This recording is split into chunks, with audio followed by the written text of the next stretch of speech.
और उसके बाद वो जंगल एक बार फिर से सुमन की चीखों से गूंज उठा। लेकिन आज की रात सुमन की चीखों को सुनने वाला वहां पर कोई भी नहीं था। अगर वहां पर कोई मौजूद था तो बस हरिया, जो कि अब एक भेड़िए में बदल चुका था। सुमन के बालों को पकड़कर घसीटते हुए वो जंगल के बीचों बीच एक जगह पर ले जा रहा था। अगली सुबह गांव में। अरे भाई, पता नहीं क्या बात है, अपने गांव का हरिया किसान और उसकी पत्नी सुमन दोनों गायब हैं। दोनों का कोई अता पता नहीं। अरे कैसी बातें कर रहे हो भाई, ये कब हुआ है? अरे पूरे गांव में खबर फैली पड़ी है। कल रात को दोनों खेत की तरफ जा रहे थे, लेकिन लौटकर आए ही नहीं। तो हो सकता है अपने खेत पर होंगे। पूरा गांव ढूंढ कर आया है भाई। जानते हो क्या मिला वहां पर? क्या हुआ भाई, क्या मिला? बताओ हमें, क्या मिला? अरे हरिया की पत्नी सुमन के कपड़े पड़े हुए थे। शरीर का एक एक कपड़ा फटा हुआ झोपड़ी के बाहर पड़ा था, लेकिन दोनों पति पत्नी का कोई पता ठिकाना नहीं था। अरे भाई, लेकिन उसका जो दोस्त है ना रामू किसान, उससे पता करके आते हैं ना। अब तक तो दोनों साथ ही खेत पर जाया करते थे। हाँ, हमें उसके घर जाना चाहिए भाई। चलो वहाँ चलते हैं, चलो। वो सारे लोग रामू के घर पर पहुंचते हैं। रामू अपने घर के बाहर बैठकर हुक्का पी रहा था।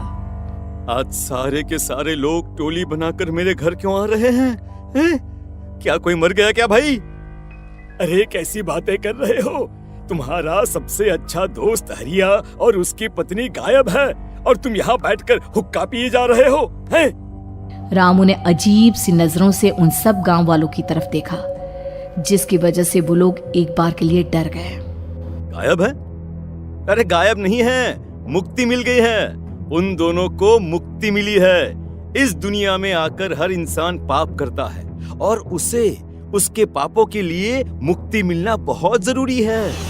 अरे ये कैसी बहकी बहकी बातें कर रहे हो भाई, हैं? और इसका चेहरा अजीब सा क्यों लग रहा है? लगता है दोस्त के मरने का गम बैठ गया है। पागल हो गया है शायद ये पागल। ये बात सुनते ही रामू चीख कर जोर से चिल्लाते हुए कहता है, पागल मैं नहीं हूँ, पागल तुम सब हो। और ये शैतानी जंगल अब तुम में से किसी को नहीं छोड़ने वाला, सबको खा जाएगा। याद रखना मेरी बात। शैतानी जंगल? कैसा शैतानी जंगल? लगता है रामू पागल हो चुका है। हमें यहाँ से चलना चाहिए भाई। चलो। तभी रामू की पत्नी बाहर आती है। नहीं, आप लोग इनकी बात का बुरा मत मानिए। 2 दिन पहले हरिया के साथ खेत पर गए थे। जब से वहाँ से आए हैं तब से ऐसी ही बातें कर रहे हैं। भगवान जाने ऐसा क्या देख लिया उन्होंने, खेत में कुछ भी बड़बड़ाते रहते हैं। लेकिन गांव के लोगों ने कमला की कोई बात नहीं सुनी और वो सब वहां से चले गए। रात अब धीरे धीरे ढलने लगी थी। तभी अचानक किसी ने धीमी सी आवाज में रामू को पुकारा। रामू, आ जाओ, मैं तुम्हारा इंतजार कर रहा हूँ। और सुनो, अपनी पत्नी को साथ लेकर आना, नहीं तो काम अधूरा रह जाएगा। ये आवाज सुनते ही रामू के चेहरे पर शैतानी मुस्कुराहट आ जाती है। वो धीमे कदमों से अपने घर के अंदर आता है। क्या हुआ? तबीयत ठीक है ना अब आपकी? मैं तुझे अपने साथ खेत पर ले जाने आया हूँ, चल। मैं तुम्हारे साथ कहीं नहीं जाने वाली। मुन्ना गहरी नींद में सो रहा है और उसे अकेला छोड़कर मैं तुम्हारे साथ खेत पर नहीं आ सकती।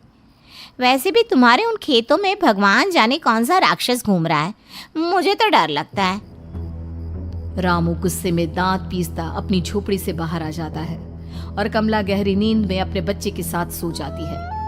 तभी अचानक रात को रामू की झोपड़ी के ऊपर एक साया वही गाना गुनगुनाते हुए घूमने लगता है जो हरिया के मोबाइल में बजा करता था। मैं मौत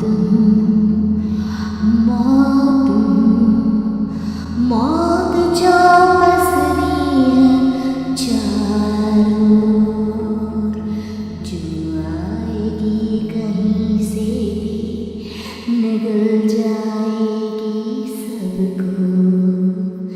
मैं मौत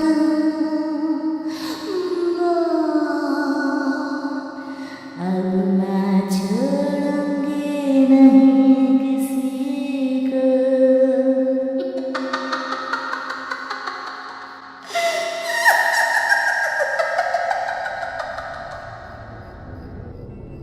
ये आवाज सुनकर रामू की पत्नी कमला की आंख खुलती है और वो देखती है कि उसका मुन्ना अपनी जगह से गायब था। कमला चीखते हुए बाहर दौड़ कर आती है। वहां पर उसने देखा कि रामू ने अपने बच्चे को झोपड़ी के बाहर एक पेड़ से उल्टा लटकाया हुआ था और उसका बच्चा चीख चीख कर रो रहा था। वहीं दूसरी तरफ एक साया बच्चे के ठीक नीचे आग जलाकर उसके चारों तरफ हैवानों की तरफ नाच रहा था। छोड़ दो मेरे बच्चे को। अरे क्या कर रहे हो तुम? शर्म नहीं आती तुम्हें अपने ही बच्चे को इस तरह मौत के हवाले करते हुए? अपना बच्चा? किसने कहा ये मेरा बच्चा है? अरे ये तो उस रामू की औलाद है, इस गांव के किसान रामू की, और मेरी दुश्मनी इस गांव के हर इंसान के साथ है। क्या? कैसी बात कर रहे हो तुम? और ये औरत कौन है? ये मेरे बच्चे को खा जाएगी। तभी अचानक से उस साया ने एक बेहद खतरनाक दिखने वाली औरत का रूप ले लिया और उसकी आंखों से आग निकल रही थी। सही पहचाना तूने, मैं तेरे बच्चे को खा जाऊंगी। अगर तू अपनी इस हैवान पति रामू के साथ जंगल नहीं आई तो मैं तेरे बच्चे को खा जाऊंगी। लेकिन क्यों? आखिर क्या चाहते हो तुम मुझसे? मुझे जंगल क्यों ले जाना चाहती हो? औरत बुरी तरह से ठहाके मार मार कर जोर जोर से हंसने लगी और साथ में रामू भी। ये तो तुझे वहाँ चलने के बाद ही पता चलेगा ना। अगर तू नहीं आई तो थोड़ी देर में तेरा ये बच्चा आग में जलकर मर जाएगा। चल जल्दी। नहीं, मेरे बच्चे को छोड़ दो। तुम जहाँ कहोगे मैं तुम्हारे साथ चलने के लिए तैयार हूँ। और उसके बाद उस बच्चे को झोपड़ी में लिटाकर आगे आगे वो साया चल रहा था और उसके पीछे पीछे रामू अपनी पत्नी के बाल पकड़कर उसे घसीटते हुए जंगल की तरफ ले गया। जंगल में जाने के बाद कितनी खूबसूरत हो तुम। आज की रात बस तुम और मैं एक दूसरे के साथ रहेंगे। मुझे तुमसे बहुत डर लग रहा है। तुम्हें क्या हो गया है? तुम तो बिल्कुल ठीक थे। वो होगा जो हमारे बीच होना चाहिए। तो आओ अपने आप को मेरे हवाले कर दो। कमला ने डर की वजह से अपनी दोनों आंखें कसकर बंद कर ली थी। रामू ने बुरी तरह से चीख कर कमला से कहा, आंखें खोलो अपनी और मेरी तरफ देखो। कमला ने जैसे ही अपनी आंखें खोली उसने देखा कि रामू एक खतरनाक खूनी हैवान में बदल चुका था। कौन हो तुम? जाने दो मुझे। क्या चाहते हो मुझसे? वही जो एक आदमी एक औरत से चाहता है। मैं तुम्हारा पति रामू नहीं बल्कि इस जंगल का एक भेड़िया हूँ, और आज की रात तुम्हारे खून से अपनी प्यास बुझा जाऊं। और उसके बाद वो जंगल कमला की दर्दनाक चीखों से गूंज उठा। अगली सुबह कमला के कपड़े भी जंगल में उसी तरह पाए गए जैसे कि सुमन के पाए गए थे। इस घटना के बाद पूरे गांव में दहशत का माहौल था। अपने माँ बाप की मौत और गांव में हो रहे इस तरह की घटनाओं की खबर सुनकर किशन शहर से गांव लौट आया था। अपने माँ बाप की बेदर्द मौत की वजह से वो बहुत परेशान था। तभी अचानक उसे अपने घर में खाट के नीचे पड़ा हुआ वो मोबाइल फोन मिला जो उसने अपने पापा हरिया को गिफ्ट किया था। अरे कितने प्यार से पापा के लिए मोबाइल फोन लेकर आया था। इसे एक दिन भी काम में नहीं ले पाए।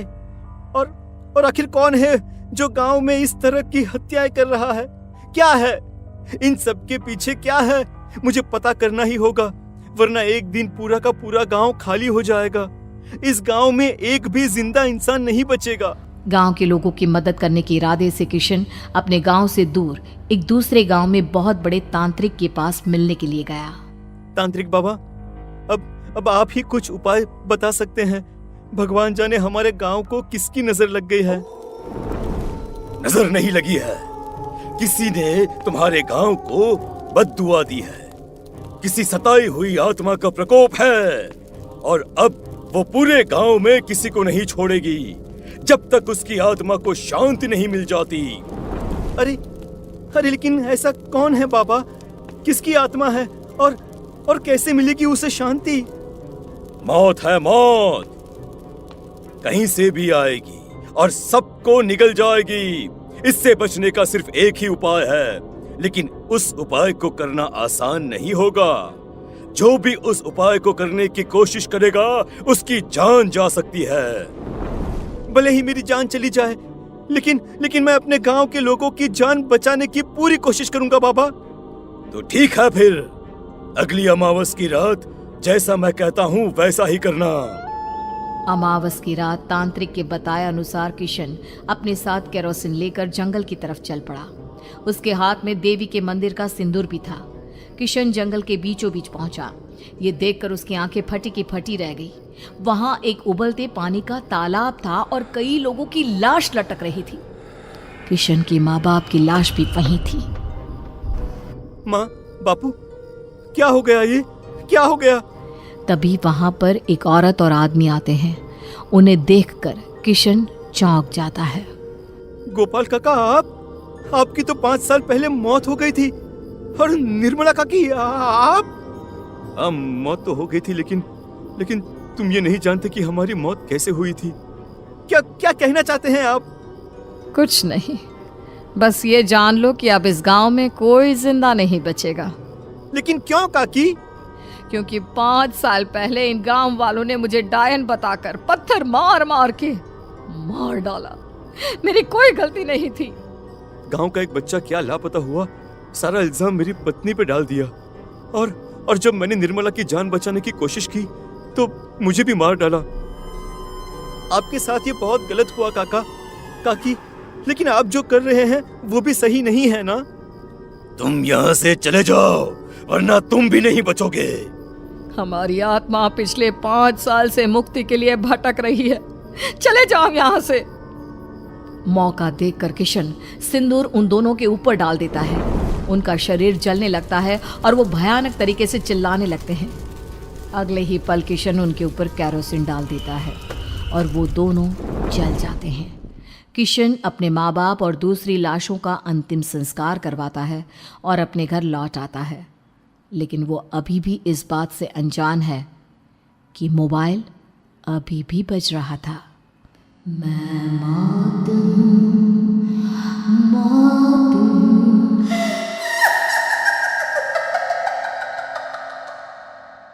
Hey everyone, welcome back to the channel. First, hit that like button right now. And don't forget to subscribe and turn on notifications. Drop a comment down below.